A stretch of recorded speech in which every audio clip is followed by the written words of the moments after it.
Olá, tudo bem? Respondendo aqui a dúvida da colega, ela perguntou sobre como acontece, né? Teve um paciente, eu não sei se foi dela, algum conhecido dela, que teve Covid, né? E depois da Covid, ela apresentou sintomas semelhantes a um quadro da fase de mania do transtorno bipolar. Ela pediu que eu explicasse como ou por que isso aconteceu, né? Então, a gente vai conversar aqui de forma mais tranquila, certo? Primeiro ponto. Quando a gente tem uma doença, qualquer que seja, a gente precisa avaliar o histórico do paciente, certo? Então a gente tem que ver, ele já tem algum sintoma psiquiátrico, ele já tem algum sintoma de ansiedade, irritabilidade, de sofrer por antecipação, né? Como é o seu limiar de frustração? Tem algum sintoma depressivo? Tem algum sintoma que afete o seu trabalho, a sua relação conjugal, a sua relação familiar? Então já tem um histórico, ele já faz algum tipo de tratamento, então isso tudo a gente precisa avaliar na consulta médica, na avaliação. Tudo bem, primeiro ponto. Segundo ponto, histórico familiar. Eu tenho que saber como é a história familiar de doenças na família, né? A pessoa tem casos de bipolaridade na família, tem casos de esquizofrenia, de transtorno de ansiedade, de transtorno bipolar, de TDAH. Então a gente precisa, quando existe na família algo relacionado a uma doença psiquiátrica, há um risco maior, uma chance maior de que os filhos, netos venham a ter uma condição semelhante.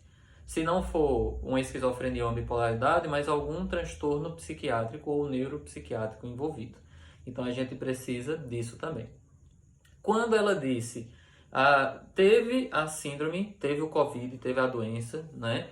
E apresentou sintomas semelhantes à da mania. Então aí a gente entra na questão do diagnóstico sindrômico, né? A gente precisa ver, por exemplo, eu tenho um quadro de agitação, de irritabilidade, que a gente pode chamar de humor disfórico, né? A pessoa pode ter essa disforia nessa relação, né? E esse quadro, ele está relacionado ao trauma, à vivência, à experiência negativa pós-Covid, certo? Então a gente tem que pensar numa infecção, num período de pandemia, é uma infecção que ela afeta muito a nossa parte psicológica, a nossa psique, né, os nossos pensamentos, a forma como eu enfrento o mundo, né, como eu vejo as dificuldades. Então eu preciso ver o impacto que o fato de ter adoecido por uma doença pandêmica, como ela afeta o meu dia a dia. Esse é o primeiro ponto.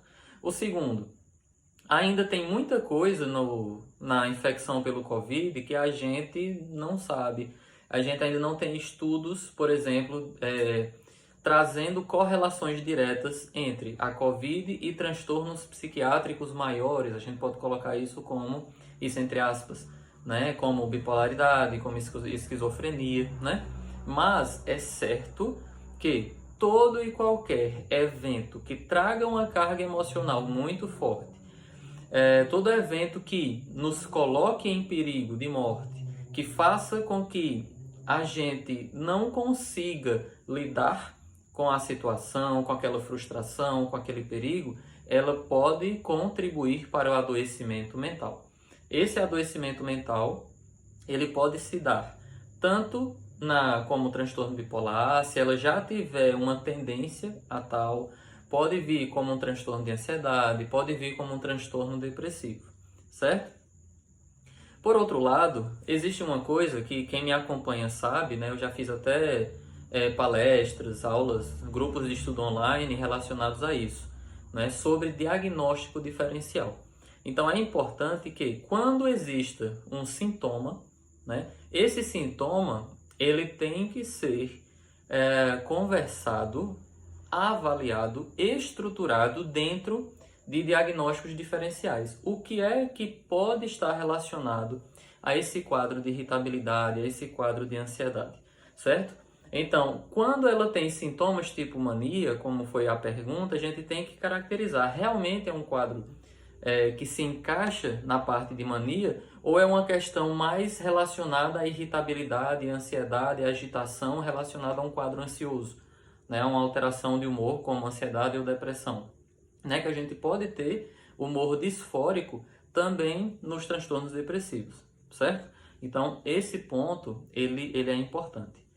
E aí, resumindo, que a gente já está aqui com 5 minutos de vídeo, né? A gente precisa fazer essa avaliação geral e ter um diagnóstico diferencial, né? Será se nós estamos diante de uma pessoa que tem a tendência já, ou que já tinha um quadro de hipomania previamente e não foi diagnosticado, né? Não tinha tido ciência, nem ela nem a família, sobre o quadro, ela pode desencadear um quadro maníaco após qualquer evento estressante, certo? Em relação à parte neuroestrutural, a gente não tem evidência científica ainda, até o momento, pelo menos até onde eu sei, né?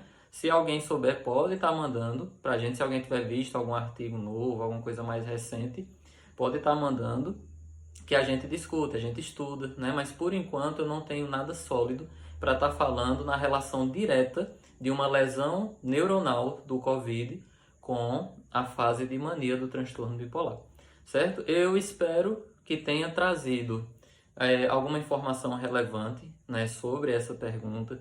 A gente pode ter outros momentos, né? Se você é profissional da saúde e você quer discutir, né, casos clínicos, você quer conversar diretamente comigo, você pode estar entrando em contato, pode ser pelo Instagram, @drmarcoaraújo, pode ser pelo site www.drmarcoaraújo.com, né? E pode ser aqui pelo direct, né, que a gente entra em contato, se quiser participar do grupo de estudo, a gente pode estar conversando direitinho, certo? Então, até a próxima e um abraço.